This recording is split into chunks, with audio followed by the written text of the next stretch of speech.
Hello साथियों, ए to Z classes में आपका स्वागत है। आज हम लोग जो विराम चिन्ह थे उसके बस चिन्ह के बारे में बताया गया था। आज हम उन्हीं विराम चिन्हों का जो प्रयोग है, विराम चिन्हों का प्रयोग कैसे करते हैं उसके बारे में बताया जाएगा कि विराम चिन्ह का अगर चिन्ह दिखाई दे रहा है तो इसका प्रयोग हम करेंगे भाई कैसे। अभी तक तो चिन्ह हम देख लिए कि ये चिन्ह ऐसे होते हैं, ये चिन्ह ऐसे होते हैं, उसके बारे में थोड़ा बहुत हमने बताया भी होगा, पूरी तरह डिटेल नहीं बताया है। लेकिन आज उन विराम चिन्हों के बारे में जो महत्वपूर्ण यानी जो 20 कामता प्रसाद गुरु के अनुसार हैं, वो बहुत 20 आपके एग्जाम की दृष्टि से इंपॉर्टेंट नहीं है, लेकिन जितने इंपॉर्टेंट हैं वो मैं सारा का सारा आज आपको कंप्लीट करा दूं। ये कहीं ना कहीं किसी न किसी प्रतियोगी परीक्षाओं में ये सारे के सारे विराम चिन्ह पूछे गए हैं, उसके बारे में आपको मैं बताऊंगा, एक एक करके बताऊंगा। तो आई होप ये चीज़ें आप लोग ध्यान से सुनेंगे और समझने का प्रयास करेंगे। और कक्षा में मैं कहता हूँ बार बार कि अधिक से अधिक लोग जुड़ें। तो जुड़ने के लिए कोई 10 जुड़ रहा है, कोई 11 जुड़ रहा है, इससे आप क्या साबित करना चाहते हैं कि मैं अच्छा हूँ कि मैं अच्छा हूँ? भाई तुम ही अच्छा रहो, कोई दिक्कत नहीं, हम तो अपना काम करते चलेंगे। आप अपने कर्म से भाग रहे हो तो कोई बात नहीं। किसी दिन कहते हैं ना कि एग्जाम होता है और फेल हो जाते तो कहते हो कि मुझे ये काम कर लिए होते, थोड़ा सा और पढ़ लिए होते तो पास हो गए होते, थोड़ा सा और मेहनत कर लिए होते तो पास हो गए रहते। आज मेहनत करने की बारी है तो आप मेहनत नहीं कर रहे हो, उससे पीछे हट रहे हो। तो भाई आप अपना अच्छा बुरा आप सोचेंगे, मेरा जो कर्म है मैं उसमें पीछे नहीं हट रहा हूँ, मैं अपना 100% देने की कोशिश कर रहा हूँ और मैं ऐसे ही करता रहूँगा। ऐसा नहीं है कि मैं नहीं दूंगा 100%। आप चाहे 10 जुड़े, 20 जुड़े, 50 जुड़े, 100 जुड़े, कोई मैटर नहीं करता मेरे लिए मैटर करता मैं यहाँ खड़ा हूँ तो जरूर बोलूँगा, जरूर समझाऊंगा और जरूर जो मैं कहने आया हूँ वो कह के जाऊँगा। आपको वो बातें सुननी पड़ेंगी अपनी उपयोगिता के अनुसार। अगर आपको चीज़ें वो सारी पता हैं तो कोई बात नहीं, आप अपने हिसाब से जुड़े रहिए। तो अब बात करते हैं जो विराम चिन्ह है जी, जो विराम चिन्ह है उनका प्रयोग। सबसे पहले कौन सा मैंने विराम चिन्ह लिखवाया था, एक बार कमेंट के माध्यम से बता दीजिए। पहला अल्प विराम, अल्प विराम। अल्प विराम का जो चिन्ह है वो सिंबल कैसे लगता है?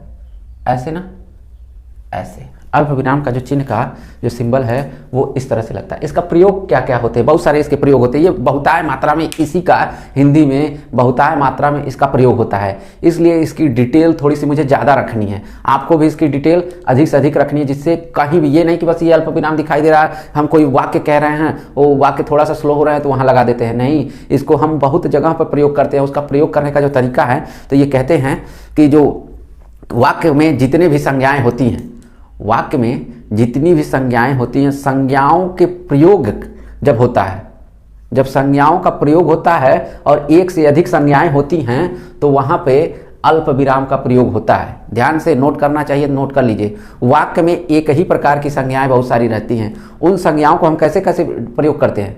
वाक्य में एक ही प्रकार की संज्ञा क्या? राम भी होगा, मोहन भी होगा, सोहन भी होगा, सीता होगी, गीता होगी, ये सारी संज्ञाएं हैं। और एक ही साथ इन सारे लोगों का नाम आ जाए तो उनका हम प्रयोग कैसे करेंगे? तो वो कहते हैं ना, प्रयोग में लिखिए, प्रयोग राम, राम आपने लिख दिया, यहां एक अल्प विराम लगा, राम मोहन। मान लीजिए एक और कोई आ जाए इसके आगे, राम मोहन सोहन मान लीजिए, और गीता, गाना गा रहे थे। मतलब ये चीजें हैं। ये अल्प विराम का देखिए मैंने प्रयोग किया है कि नहीं किया है, ये अल्प विराम का प्रयोग किया कि नहीं, क्योंकि बहुत सारी कहा ना कि मैंने बहुत सारी संज्ञाएं एक साथ आ जाती हैं तो उनका प्रयोग अल्प विराम का कहाँ कैसे करते हैं, उन संज्ञाओं के बीच में कैसे करते हैं? तो ऐसे ही करते हैं प्रयोग। जैसे राम आ गया, राम के बाद मोहन भी आ गया है तो अल्प विराम देखिए, राम के बाद मोहन का अल्प विराम, और मोहन के बाद सोहन भी आ गया। अगर इसी तरह 4 नाम और जुड़े होते और से पहले होते, इसी तरह 4 नाम और जुड़े होते और से पहले होते, तब तक हम अल्प विराम चिन्ह का प्रयोग करते रहते।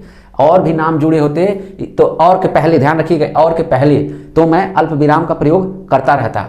और जो लिखा है, और के बाद एक ही कोई संज्ञा बचती है, उसी के लिए अल्प विराम का प्रयोग नहीं होता है। क्योंकि देखिए गीता और सीता, अगर गीता में लिखता तो ये हम जो पहले सीता लिख लेना होता, चाहे गीता लिख लेना था, तब और मैं लगाता, तब मैं जाके और लगाता।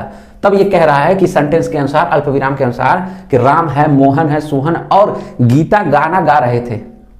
गीता जो है गाना, यानी सारे लोग मिलके ये गाना गा रहे थे, कुछ देर पहले थे ये गाना गा रहे थे, इन सारे लोग इकट्ठे मिलके। तो इन सारे लोगों का नाम दर्शाना ही दर्शाना है। सोनू निगम गाना गाते हैं, अलका याग्निक गाना गाती हैं, सुनिधि चौहान गाना गाती हैं। तो ये सारे लोग मान लीजिए गाना गा रहे थे, तो उनके लिए कुछ ना कुछ अल्पविराम चिन्ह का प्रयोग होगा ही होगा।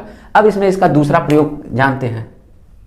दूसरा प्रयोग क्या, और अल्पविराम का प्रयोग कहाँ होता है, होता कहाँ है? कुछ वर्ड है, कुछ मैं शब्दों को लिखूंगा, कुछ शब्दों को ठीक उन शब्दों के पहले, बाद में नहीं मैं कह रहा हूं, ठीक उन शब्दों के पहले अल्प विराम लगाना जरूरी होता है। अगर उन शब्दों के ठीक पहले आप अल्प विराम नहीं लगाते हैं तो वो सेंटेंस पूरा का पूरा, वो वाक्य पूरा का पूरा गलत माना जाएगा। ये ध्यान रहे, मैं जो वर्ड लिखने जा रहा हूं, जो वर्ण लिखने जा रहा हूं, उन वर्ण के ठीक पहले ये भी अल्प विराम चिन्ह का प्रयोग करना ही करना। अगर ये अल्प विराम चिन्ह का प्रयोग नहीं करेंगे तो गलत हो जाएगा जो वर्ड मैं लिखने जा रहा हूं। सबसे पहले किंतु, भाई किंतु बहुत खराब चीजें होती हैं।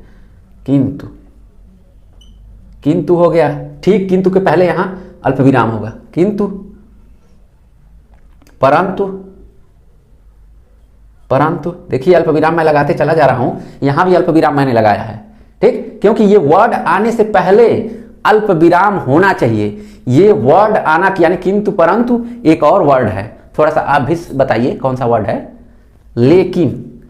किंतु परंतु लेकिन। अरे भैया ये लाइफ में किसी के रहे ना तो ये सबसे खतरनाक होता है, ध्यान रखिएगा।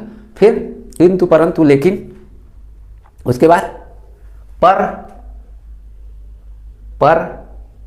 कहते हैं ना वो काम कर रहा है, पर लेकिन, पर वो आपका काम नहीं करेगा, वो सबका काम करेगा पर वो आपका काम नहीं करेगा, पर ये भी खतरनाक होता है। देखिए इसके पहले अतः, बहुत सारे आपने एप्लीकेशन लिखा होगा, बहुत सारा कॉलेज में पढ़ते होंगे तो छुट्टियों के लिए एप्लीकेशन, कोई त्रुटि हो जाती है उसके लिए एप्लीकेशन, तो उसमें लिखते हैं ना अतः प्रार्थी अनुरोध करता है कि ये हमको ये वाली फलानी चीज़ें हमको प्रदान कर दी जाए, ये हमारा निरसन अभ्यर्थन निरसन न किया जाए। अतः, तो अतः के पहले भी ये प्रयोग होता है। और इसी से इत्यादि, मतलब ये सारे वर्ड जो दिखाई दे रहे हैं आपको, ये जितने भी शब्द दिखाई दे रहे हैं आपको, ये इनके ठीक पहले, ये जब लिखा जाएगा तो इनके ठीक पहले अल्प विराम का चिन्ह होना चाहिए। जैसे इसका प्रयोग करके दिखा दे रहा हूं कि कैसे आप इसका प्रयोग करेंगे। मैं नेहरू चिकित्सालय पहुंचा, लेकिन वहां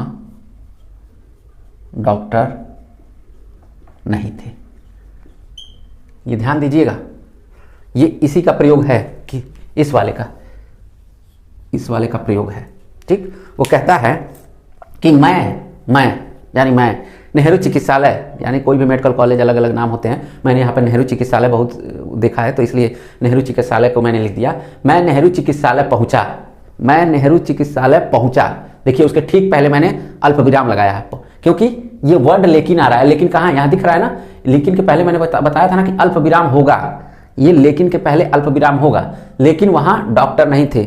यानी मैं जब नेहरू चिकित्सालय पहुंचा लेकिन वहां पे डॉक्टर नहीं थे, यानी ये जो वर्ड दिखाई दे रहे हैं, अगर परंतु वहां पे बहुत, अगर यहाँ पे परंतु लग जाता, मैं नेहरू चिकित्सालय पहुंचा परंतु वहां पे बहुत ज्यादा भीड़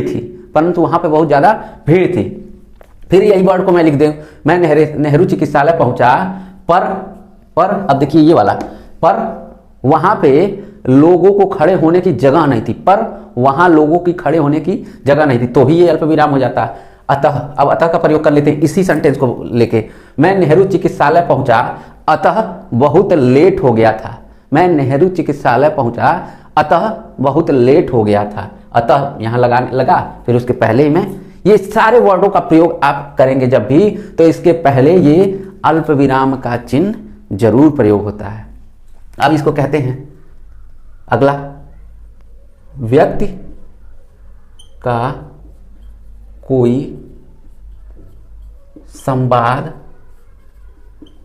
होता है उसके लिए प्रयोग।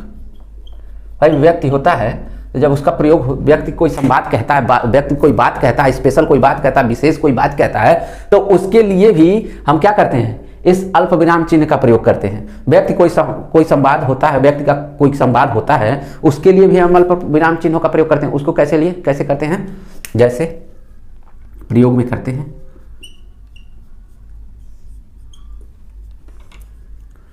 महात्मा गांधी के अनुसार। बहुत सारे कोटेशन आप लिखते हैं ना, बहुत सारे। देखिए महात्मा गांधी के अनुसार कोटेशन, बहुत सारी चीजें आप लिखते हैं ना, तो देखिए अनुसार जहां लगा होगा, यानी कोई बात कह रहा है, अगर यही कहता कि मेरे अनुसार, मतलब रजनीश सिंह के अनुसार, तो क्या होता, तो भी काम लगता। आप जितने भी स्टूडेंट हैं, अगर किसी का भी नाम लग जाता तो उनके अनुसार। मैं यहाँ पे किसकी बात कर रहा हूँ, महात्मा गांधी ने एक नारा दिया था भारत छोड़ो आंदोलन के तहत सन 1942 ईस्वी में। तो वो नारा क्या था, करो या मरो। करो या मरो का जो नारा दिया था वो किसके अनुसार था, महात्मा गांधी के अनुसार। तो इसका प्रयोग क्या कर रहा है, यहां मैंने लिखा व्यक्ति का कोई संवाद होता है उसके लिए भी प्रयोग होता है। तो भाई महात्मा गांधी तो आज तो है नहीं, तो उनके अनुसार ही हम जब बात करेंगे तो महात्मा गांधी के अनुसार अल्प विराम, जो उन्होंने बात कही है, जो संवाद कहा है, करो या मरो। करो या मरो का नारा किसने दिया है, महात्मा गांधी ने दिया है। तो किसके अनुसार भाई, ये अल्प विराम चिन्ह यहां पे भी प्रयोग होता है। ठीक, अब बात करते हैं एक, जब किसी व्यक्ति को संबोधित किया जाता है, जब किसी व्यक्ति को संबोधित किया जाता है, जब किसी व्यक्ति को संबोधित किया जाता है। अगला बात करते हैं, जब किसी व्यक्ति को संबोधित किया जाता है, जब किसी व्यक्ति को संबोधित किया जाता है, इसका प्रयोग कैसे होगा भाई, जब किसी व्यक्ति को संबोधित किया जाता है। व्यक्ति क्या, जैसे आप लोग बहुत बार ट्रेनिंग में गए थे तो वहाँ पर बच्चों क्लास में क्या कर रहे थे, शोर कर रहे थे, तो देख रहे थे उस क्लास में सबसे ज़्यादा शोर कौन कर रहा था, सबसे ज़्यादा शोर कौन कर रहा था। तो आपने देखा किसी पर्टिकुलर एक लड़के का नाम आप जानते होंगे, मैं यहाँ पे नाम अपने हिसाब से बोल दे रहा हूँ, वो है नहीं, लेकिन एक काल्पनिक नाम बोल दे रहा हूँ आपको समझाने के लिए कि प्रयोग में, कि राहुल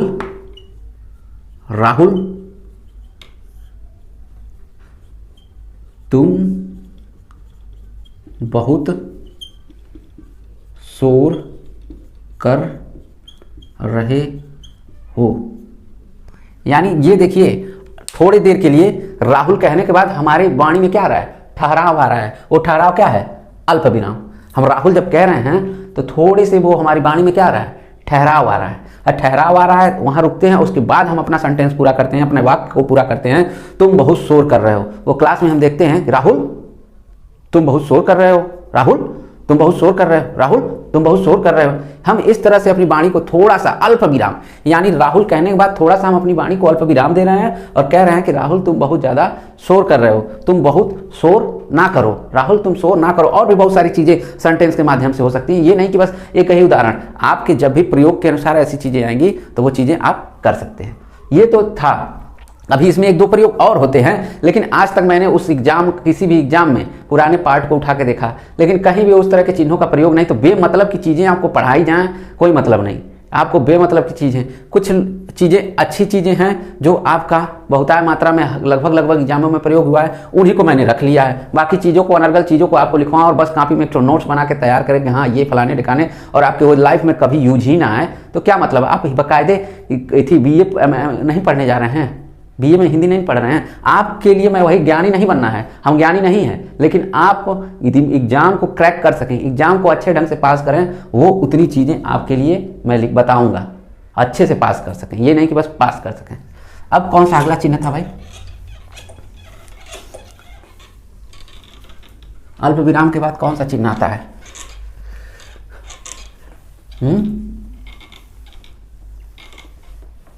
अल्प विराम के बाद कौन सा चिन्ह विराम होता है, जल्दी बताइए। दूसरा मैंने उस दिन बाकायदे चिन्ह बताया था, अर्ध विराम। चलिए, अर्ध विराम, अर्धविराम का सिंबल क्या होता है? एक ऊपर टिकुलिया और नीचे अल्पविराम। ठीक, अब अर्धविराम को मैंने क्या बताया था? अर्धविराम को इसमें कहा जाता है कि इसमें अल्प विराम से ज़्यादा ठहराव, अल्प विराम से ज़्यादा ठहराव और पूर्ण विराम से कम ठहराव। अल्प विराम से ज़्यादा ठहराव और पूर्ण विराम ऐसे डंडी होती है ना, सीधी लाइन होती है ना, उसको पूर्ण विराम कहा जाता है। यानी अल्प विराम से थोड़ा सा ज़्यादा ठहराव, ठीक, और पूर्ण विराम से थोड़ा सा कम ठहराव होता है, वही अर्धविराम। यानी लिख दें अल्प विराम से थोड़ा ज़्यादा ठहराव व पूर्ण विराम से थोड़ा कम ठहराव या रुकना, ठहराव को ही अर्धविराम कहते हैं। अर्धविराम कहते हैं। अगर परिभाषा पूछे, परिभाषा बता दीजिए, क्या दिक्कत है? यानी ये अल्प विराम से थोड़ा सा ज़्यादा ठहरता है और पूर्ण विराम से थोड़ा सा कम ठहरता है। तो इसका प्रयोग अधिकतर आप देखते कहाँ हैं?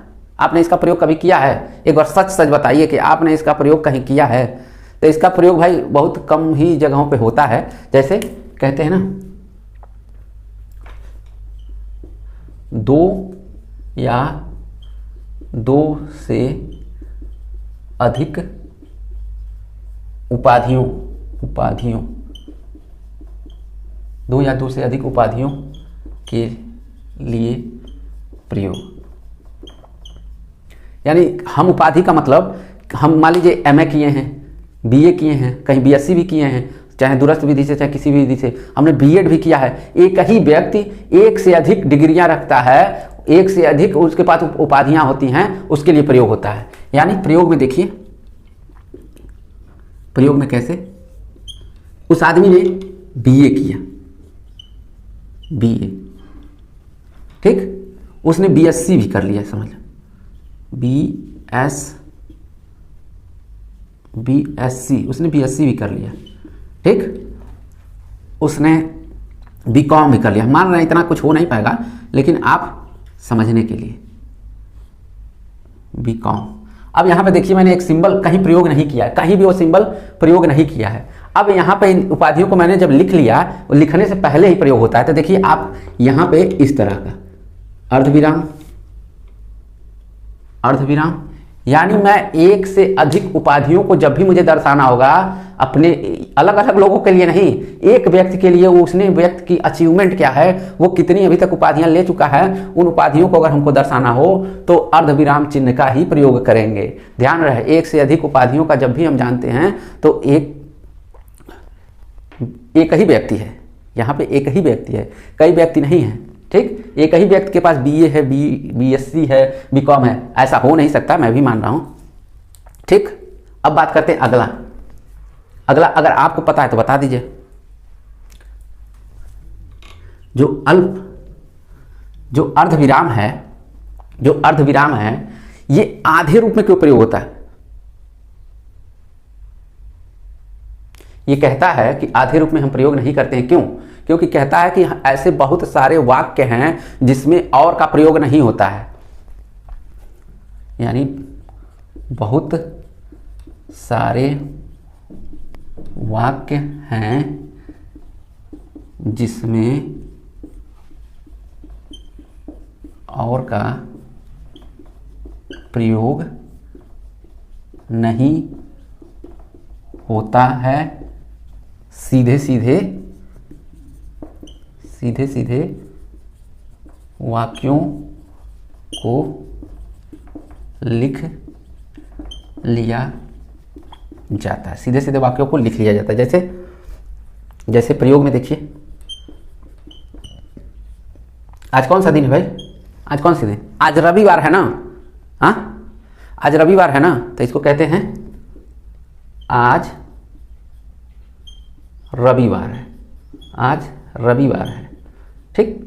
इसके लिए हम जब आज रविवार है, सेंटेंस यहां तक पूरा हो रहा है, तो अर्धविराम, ठीक। तो आज हमारी क्या है, आपके स्कूल जाते हैं तो आज आपकी स्कूल की छुट्टी होती है कि नहीं है, तो स्कूल की आज छुट्टी है, यानी आज छुट्टी है। अब ये भी हो गया, आज रविवार है और आज छुट्टी भी है, यहाँ पे भी एक अल्प। और आज हमने अपना प्रोग्राम बनाया है कहाँ के लिए, पिक्चर देखने के लिए। तो आज हम फिल्म देखने जाएंगे, आज हम फिल्म देखने जाएंगे। आज हम क्या करेंगे भाई, फिल्म देखने जाएंगे। यानी प्रयोग देखिए, सीधे सीधे वाक्यों को लिख दिया जाता है। बहुत सारे वाक्य हैं जिसमें और का प्रयोग नहीं होता। यहाँ हम लिख सकते थे आज रविवार है और आज छुट्टी भी है, ठीक, और आज हम लोग फिल्म भी देखने जाएंगे। यानी और को हमने यहाँ पे मिसिंग कर दिया है, और को हमने यहाँ लिया ही नहीं है। यानी हम यहाँ लिख सकते थे आज रविवार है और आज छुट्टी है और आज हम फिल्म देखने जाएंगे। यानी और की जगह हम अर्धविराम जो चिन्ह है उसका प्रयोग कर रहे हैं, ठीक। और भी चीजों का प्रयोग होता है, कहते हैं यह मोबाइल ज्यादा नहीं चलेगा, ज्यादा नहीं, यह मोबाइल ज्यादा नहीं चलेगा। यहां पे अर्धविराम, इसकी बैटरी खराब है, इसकी बैटरी खराब है। भाई क्या कह रहा है इसमें, कह रहा है कि यह मोबाइल ज़्यादा नहीं चलेगा और इसकी बैटरी खराब है। मतलब ये कह रहा है कि मोबाइल ज़्यादा नहीं चलेगा। भाई क्यों नहीं चलेगा, क्योंकि इसकी बैटरी जो है, और इसलिए नहीं चलेगा और इसकी बैटरी खराब है। इसके साथ दो चीज़ें बता रहा है, मोबाइल नहीं चलेगा और इसकी बैटरी खराब है इसलिए नहीं चलेगा, ठीक। दोनों चीज़ों को और की जगह पे ये प्रयोग कर ले रहा है कि मोबाइल ज़्यादा नहीं चलेगा और इसकी बैटरी खराब है इसीलिए। यहाँ अगर अगला वर्ड लिखना होता मुझे तो इसीलिए, यानी हमको वहाँ इसके जस्ट पहले अल्प विराम वाला चिन्ह प्रयोग करके लिखना पड़ता है कि और इसकी कारण ये है, अतः इसलिए, चाहे अतः इसलिए कि इसकी बैटरी खराब होने के कारण मोबाइल ज़्यादा, यानी दोनों सेंटेंसों को हमको समेटना पड़ता है उसके अंतर्गत, ठीक। तो ये था अर्धविराम। अभी तक जितने लोगों को समझ में आ रहा हो बस एक बार ये नोट करते चलेंगे, क्योंकि ये चीज़ें फिर नोट नहीं हो सकती, कोई इस तरह से पढ़ाएगा नहीं कि नोट करते चलिए, ठीक। अब तीसरे पॉइंट पे आते हैं। यही दोनों बहुत इंपॉर्टेंट थे, इसीलिए इस पर थोड़ा सा वक्त ज़्यादा लगता है। अब तीसरे, अब जो आपको सामने आएगा ना आपके लिए बहुत आसान होगा। आप उसके बारे में पहले से भी चीज़ें वो जान रहे होंगे, वो समझ रहे होंगे पहले से वो सारी चीज़ें, ठीक। अब अगला कौन सा है आप बताइए, अपने हिसाब से बताइए अगला कौन सा है। पूर्ण विराम, बहुत सही, पूर्ण विराम। पूर्ण विराम, पूर्ण विराम का मतलब होता क्या है भाई, यही इसका सिंबल है ना, पूरा लंबा, पूर्ण विराम, पूर्ण विराम यही है पूर्ण विराम। ये कब प्रयोग होता है भाई, कोई भी सेंटेंस, कोई भी वाक्य जब समाप्त होता है तो प्रयोग होता है। कोई भी वाक्य पूरी तरह समाप्त होता है, यानी जब वाक्य समाप्त होता है तब इसका प्रयोग वाक्य के अंत में होता है। वाक्य के अंत में होता है। भाई वाक्य के अंत में क्यों होता है, वाक्य के, क्योंकि बीच में आप इसका प्रयोग कर देंगे तो अगर आपका सेंटेंस पूरा नहीं हुआ रहेगा तो आप इसका प्रयोग नहीं कर सकते हैं। जब आपके वाक्य पूरी तरह प्रयोग में आ जाए, जब वाक्य पूरी तरह समाप्ति की तरह समाप्त हो जाए तभी हम आप इसका प्रयोग कर सकते हैं। इसीलिए ये पूर्ण विराम है। इसके आगे का अगर कोई चीज लिखते हैं तो वो नहीं मानी जाएगी, लेकिन आपका सेंटेंस एक कंप्लीट पूरा हो जाए तभी इसका प्रयोग माना जाएगा। जैसे प्रयोग देखिए, राम घर जाता है, राम घर जाता है, इसके आगे हमने पूर्ण विराम लगा दिया। मैंने इसके आगे पूर्ण विराम, देखिए ये सिंबल दिख रहा है, राम घर जाता है, इसके आगे पूर्ण विराम। यानी अगर मैं यहां लगा देता, इसकी वजह यहां लगा देता तो पूर्ण विराम, क्या ये सेंटेंस सही होता है, क्या ये वाक्य सही होता? बिल्कुल नहीं सही होता, क्योंकि राम घर जाता, बस ये सही नहीं माना। घर जाता का मतलब क्या, अपने घर जाता, फलाने घर जाता, गया नहीं गया, बहुत सारी चीजें होती। यानी यहां पे ये चीजें कंप्लीट हो रही हैं, यानी इस तरह का प्रयोग होगा। अब इसके साथ एक चीज और रखिए कि ये किन के साथ प्रयोग नहीं होता है। पूर्ण विराम का चिन्ह, आपसे प्रश्न पूछ लिया जाए कि पूर्ण विराम का चिन्ह किन चिन्हों के स्थान पर कभी भी प्रयोग नहीं हो सकता है, किन चिन्हों के, तो वो प्रश्नवाचक प्रश्नवाचक तथा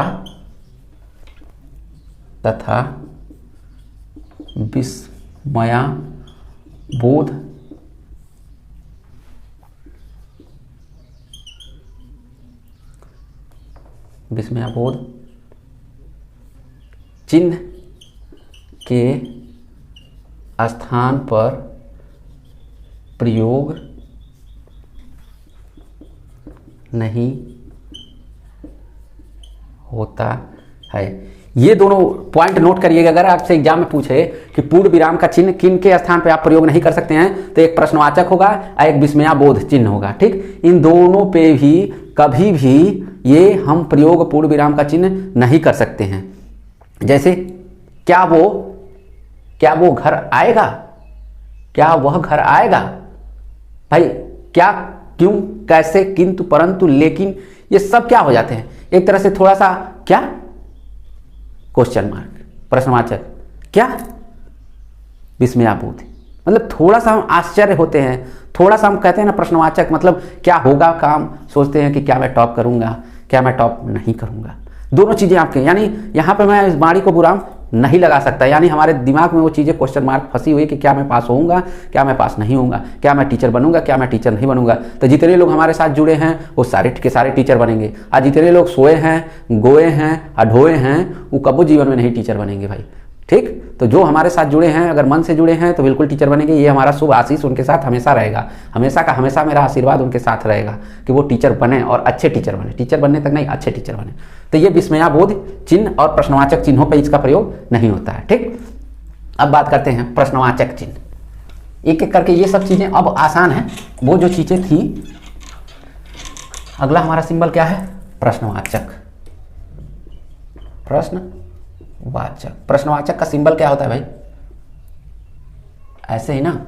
हाँ, इसमें कहा जाता है वाक्यों के अंत में प्रश्नवाचक चिन्ह का प्रयोग होता है। प्रश्नवाचक चिन्ह का प्रयोग कहाँ होता है, वाक्यों के अंत में होता है। मतलब हम किसी से कोई प्रश्न कर रहे हैं, जैसे क्या राहुल घर पहुंच गया होगा, यानी क्या राहुल घर पहुंच गया होगा। अब देखिए, अब दुविधा में है, घर पहुंचा होगा कि नहीं पहुंचा होगा। असमंजस में अगर ये चीजें वो घर पहुंच गया होता तो यहां लिख सकते थे कि राहुल घर पहुंच गया है, पहुंच गया है, राहुल घर पहुंच गया होगा। तो हम प्रश्न यहां कर रहे हैं, क्या राहुल घर पहुंच गया होगा, क्या राहुल घर पहुंच गया होगा। तो ये सारी चीजें हैं। आप हम कहते हैं कि नहीं भाई, वो तो घर नहीं पहुंचा है, वो तो घर नहीं पहुंचा है। तो क्या राहुल घर पहुंचा है, नहीं पहुंचा है, यानी यहां पे क्वेश्चन मार्क लग गया। क्या आप टॉप करोगे, क्या आप टॉप करोगे, क्या आप परीक्षा में टॉप करोगे। मतलब आप बताइए भाई, आपको टीचर बनने के लिए परीक्षा को टॉप करना है। इस तरह के प्रश्नवाचक चिन्ह वाक्य के अंत में प्रयोग होते हैं। ठीक, अब अगला आता है विस्मयाबोध। विस्मयाबोध, ये विस्मयाबोध का सिंबल क्या था, एक डंडी पाई, एक नीचे बिंदु, एक पूरी डंडी, एक नीचे बिंदु। ये क्या करता है, ये प्रश्नों में आश्चर्य की बात करता है। प्रश्नों में कि क्या चीजें आश्चर्य के रूप में हुई। जैसे कहते हैं किन किस चीजों से आश्चर्य होता है, जब हमको बहुत खुशी होती है, हमको दुख होता है, ठीक, हमको क्रोध आता है, हमको गंभीर हर्ष, दुख, क्रोध, भय भी आता है, भय भी लगता है, मतलब इत्यादि चीजों पे हम आश्चर्य होते हैं। जैसे हे भगवान, हमारे साथ क्या हो गया, हे भगवान क्या होना चाहिए, हे भगवान अब हम क्या करें। ये क्या है, आश्चर्य कर रहे हैं। हे भगवान आज हमको बहुत खुशी है, आज हमको बहुत दुख है। ये क्या चीजें हैं, आपको विस्मय कर रहे हैं, आपको हे राम, आज बहुत प्रयोग लिख दे रहे हैं, समझ में आएगा। हे राम आज हमको बहुत दुख है। किस चीज़ का दुख है भाई? कि आज बेचारे का फ़ोन ही नहीं आया, जिस फ़ोन का हम वेट कर रहे हैं बेचारे का फ़ोन ही नहीं आया, तो हमको क्या है उसके लिए बहुत दुख है। भगवान पता नहीं कहाँ है, उसका फ़ोन नहीं आ रहा है, क्या हुआ है, कैसे हुआ है, हमको तो समझ ही नहीं आ रहा है, क्या हो गया पता नहीं। इधर से आश्चर्य हो रहा है, दुख भी हो रहा है, ये चीज़ें दुख भी हो रहा है, भय भी लग रहा है कि क्या होगा मेरे साथ, अब क्या होगा, मैंने इतनी सारी चीज़ें हो गई, क्या करें कि भाई हे इसके अंतर्गत जितने भी मैं वर्ड बोल रहा हूँ इसके अंतर्गत क्या होंगे? आपके विस्मयाबोध जो चिन्ह होंगे वो प्रयोग होंगे, विस्मयाबोध जो चिन्ह होंगे वो प्रयोग होंगे। अब बात करते हैं आपके अगले निर्देश चिन्ह। निर्देशक चिन्ह, निर्देशक चिन्ह क्या है भाई? ऐसे दो ठो टिकुली, एक ठो थोड़ा सा बड़ा सा, यही है ना निर्देशक चिन्ह, ये दूसरा कुछ है भाई? जब कोई अपनी बात कहता है पूरे लंबे चौड़े माध्यम से, एक बात को विस्तृत रूप से एक निर्देश दिया जाता है, जैसे कहते हैं राजा दशरथ ने कहा, राजा दशरथ ने कहा। देखिए यहाँ राजा दशरथ ने कहा, और देखिए मैंने विवरण चिन्ह लगा दिया है, निर्देशक चिन्ह होना चाहिए। हाँ निर्देशक चिन्ह देखिए ये है, मैंने विवरण चिन्ह लगा दिया था, सॉरी। राजा दशरथ ने कहा, देखिए यहाँ पे मैंने निर्देशक चिन्ह लगाया। राजा दशरथ ने क्या कहा वो जान लीजिए प्रयोग में। रघुकुल रीति सदा चली आई, प्राण जाए पर वचन न जाई। ठीक, ये राजा दशरथ ने कहा, क्या कहा, उसका प्रयोग कैसे करते हैं? राजा दशरथ की कोई वाणी है, चाहे कोई विशेष व्यक्ति है, चाहे आप ही कोई बात कहते हैं और विशेष चीज़ें कहते हैं, तो उसको हम निर्देशक चिन्ह के द्वारा उस चीज़ को व्यक्त करते हैं। जैसे कि उन्होंने कहा रघुकुल रीत सदा चली आई, प्राण जाए पर वचन न जाए। यहाँ तो हजारों वादे रोज़ टूटने वाले हैं भैया, और रोज़ वादे टूटते हैं, इस पर हम नहीं अमल करेंगे। एक बार कह दिए उस चीज़ को हम कभी फॉलो नहीं करते हैं। कुछ ही लोग हैं, मैं सारे लोग बात नहीं करता हूँ, कुछ लोग हैं जो वादे को फॉलो नहीं करते। बहुत सारे लोग हैं उस वादे के लिए पता नहीं क्या से क्या कर देते हैं।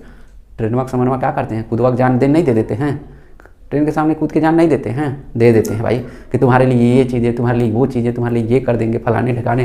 वो क्या है भाई, तुमको वचन दे रहे हैं, हम तुमको वो काम कर रहे हैं, तो उनकी ये विशेष चीज़ें क्या होंगी इसके अंतर्गत लिखी जाएंगी। ठीक, चलिए अब अगला चिन्ह क्या आता है निर्देशक चिन्ह के बाद? योजक चिन्ह। ये थोड़ा सा योजक चिन्ह, निर्देशक चिन्ह, इन दोनों में बस सिंबल का अंतर है, लेकिन जब बात कही जाएगी ना तो बहुत सारा अंतर है। अभी मैं उस अंतर को एक बता रहा हूं आपको, एक अंतर को। योजक,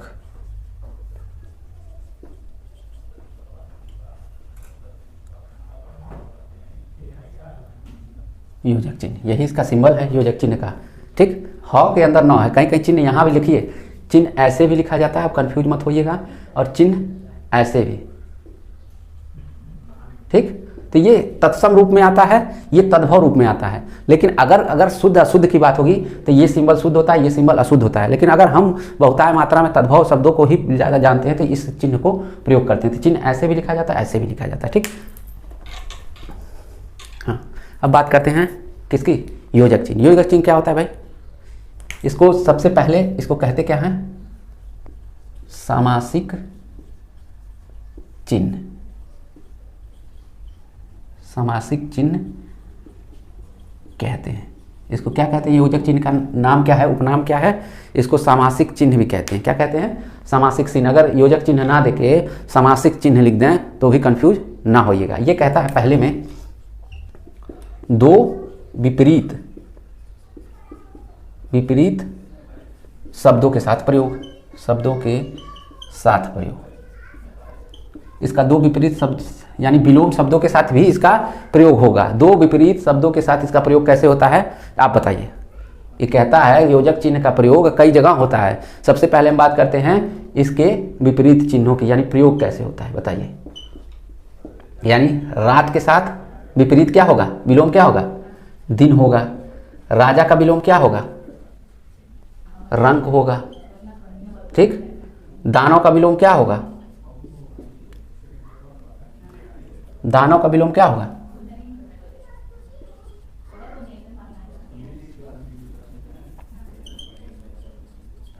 असुर। ये सारी चीजें होंगी दानव के साथ असुर। तो ये किस रूप में है? विपरीतार्थक शब्दों के अंतर्गत होता है, यानी विपरीतार्थक शब्द जितने होते हैं उनके साथ इसका प्रयोग होता है। अब बात करते हैं समानार्थी शब्दों के साथ भी इसका प्रयोग होता है।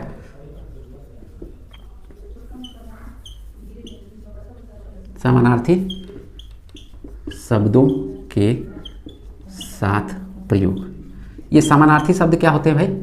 जिनको बोलने में आप एक तरह से ही प्रयोग करते हैं। जैसे कपड़ा को प्रयोग में लिख लेते हैं। प्रयोग कपड़ा को और क्या कह सकते हैं? कपड़ा होता है उसको क्या कहते हैं? योजक चिन्ह देखिए लगा दिया गया है। कपड़ा को लत्ता भी कहते हैं। कपड़ा को लत्ता क्या नहीं कहते हैं? बहुत सारे प्रयोग करते हैं। कपड़ा लत्ता कहाँ बा, पता नहीं कहाँ रखल हुई बा, कपड़ा लत्ता मिली कि नहीं मिली। धन दौलत, धन योजक चिन्ह, दौलत इसके अंतर्गत भी योजक चिन्ह आ रहा है। ठीक। रुपया के साथ पैसा प्रयोग करते हैं। रुपया पैसा ये भी किसके अंतर्गत आ रहा है?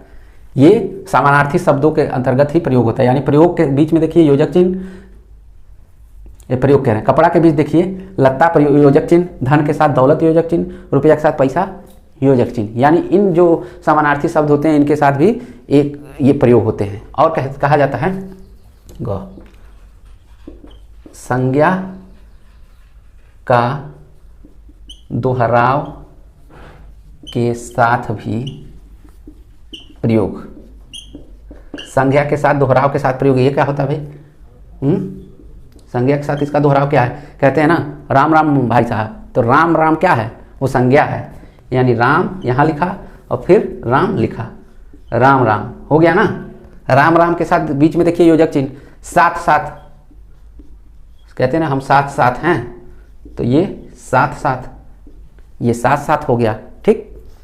और भी कण कण कहते हैं ना, इस कण कण में भगवान है, इस कण कण में भगवान है, यानी कण कण। कहीं कहीं ऐसे भी आप लिखते हैं, जैसे मान लीजिए कण लिखा आपने, ऐसे करके ऐसे बना देते हैं, तो वो भी किस रूप में आया? वो भी इसी रूप में आता है। लेकिन हम क्या पढ़ रहे हैं? योजक चिन्ह पढ़ रहे हैं। इसके अंतर्गत भी दो लिखा हमने, तब भी हमने योजक चिन्ह का प्रयोग किया। यानी कण कण को इस तरह भी लिख सकते हैं, कण कण और दो लिख देते हैं आगे, तो भी मान लिया जाता है कि यही वर्ड का दोहराव है, इसी वर्ड का पुनरावृत्ति है, यही इसी शब्द को दोबारा कहा गया है। ठीक। अब अगला घ कहता है संयुक्त क्रियाओं के साथ भी प्रयोग होता है। संयुक्त क्रियाओं के साथ भी प्रयोग होता है। संयुक्त क्रियाओं के साथ ही प्रयोग होता है। प्रयोग। अब संयुक्त क्रिया क्या होती है भाई? मारना। मारने के साथ उसको क्या करेंगे भाई? पीटना। मारना के साथ क्या होगा? पीटना होगा। ठीक। पढ़ना के साथ क्या करते हैं? लिखना। पढ़ना के साथ लिखना। पढ़ना के साथ क्या करते हैं? लिखना। ये सारी चीज़ें क्या है? खाना के साथ पीना, खाना के साथ पीना, ये सारी चीज़ें आप इस रूप में देखते हैं। ये तो थे योजक चिन्ह, योजक चिन्ह था ये। योजक चिन्ह इस तरह से रूप में प्रयोग होते हैं। अब बात करते हैं उपविराम। उपविराम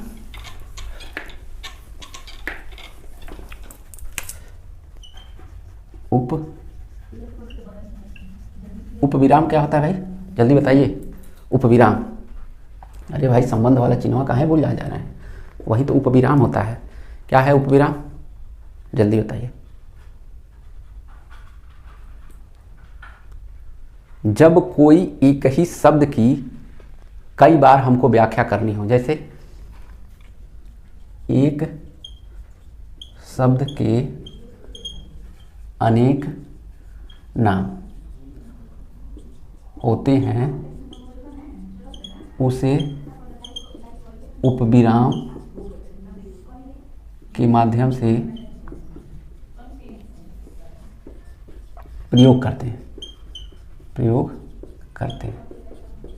बताइए कौन कौन सा उपविराम?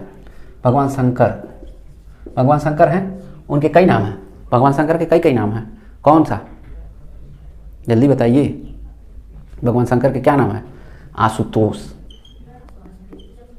आशुतोष, आशुतोष में ये उपविराम का प्रयोग हो गया। आशुतोष के साथ उनका क्या नाम है? नीलकंठ। बहुत सही, नीलकंठ। नीलकंठ के फिर ये विराम, उपविराम चिन्ह, नीलकंठ के बाद महादेव। महादेव मतलब इस तरह के जो नाम होंगे, एक ही व्यक्ति के कई नाम होंगे, उनको इस तरह के संबंध चिन्हों के साथ यानी उपविराम चिन्हों के साथ इसका प्रयोग करते हैं। एक ही व्यक्ति के कई नाम हो तो उसका भी ये क्या करते हैं, इसी तरह उसको लिखते हैं। अगर इस तरह से लिखा मिला तो समझ लीजिए उपविराम चिन्हों का प्रयोग हो रहा है। अब है हंस पद, त्रुटि चिन्ह। त्रुटि चिन्ह, ये त्रुटि चिन्ह क्या होता है? त्रुटि चिन्ह जल्दी बताइए। त्रुटि चिन्ह, त्रुटि हो रही है, किसी न किसी चीज़ की त्रुटि हो रही है, यानी शब्दों के प्रयोग के दौरान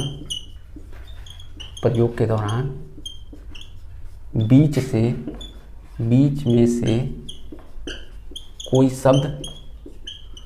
शब्द लिखने में त्रुटि हो जाती है,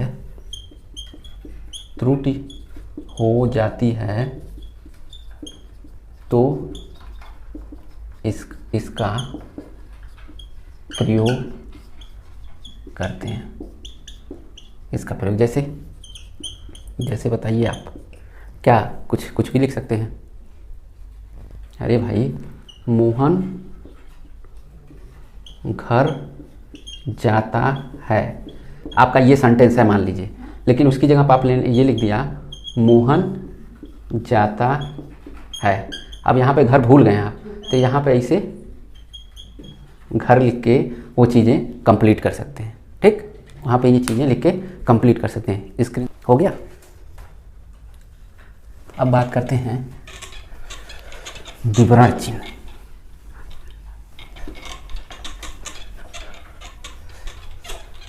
विवरण चिन्ह,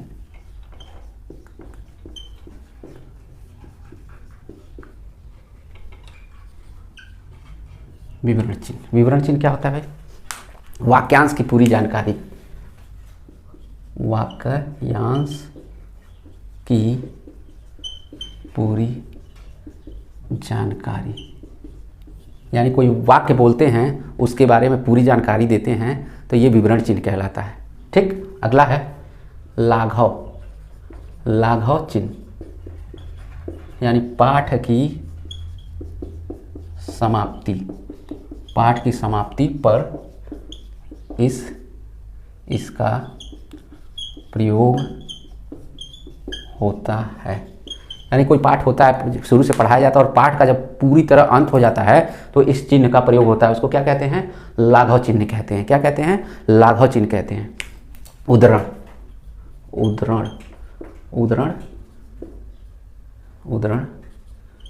चिन्ह, उद्धरण चिन्ह क्या होता है भाई? उद्धरण चिन्ह क्या होता है? ये इकहरा या दोहरा रूप में किसी का नाम लिखना होता है। नाम में इकहरा, यानी राम लिखते हैं इकहरा, सोहन लिखते हैं इकहरा। ठीक, और किसी चीज को, कोटेशन को लिखना होता है तो उसको दोहरे में लिखते हैं। संवाद को दोहरा, जैसे महात्मा गांधी का करो या मरो, इसको किस रूप में लिखते हैं? दोहरे में। तुम मुझे खून दो मैं तुम्हें आज़ादी, तुम मुझे खून दो मैं तुम्हें आज़ादी, ये किस रूप में होंगे? कोटेशन। डबल इन्वर्टेड कामा के अंतर्गत लिखते हैं उद्धरण चिन्ह। ठीक, अब पुनरुक्ति चिन्ह।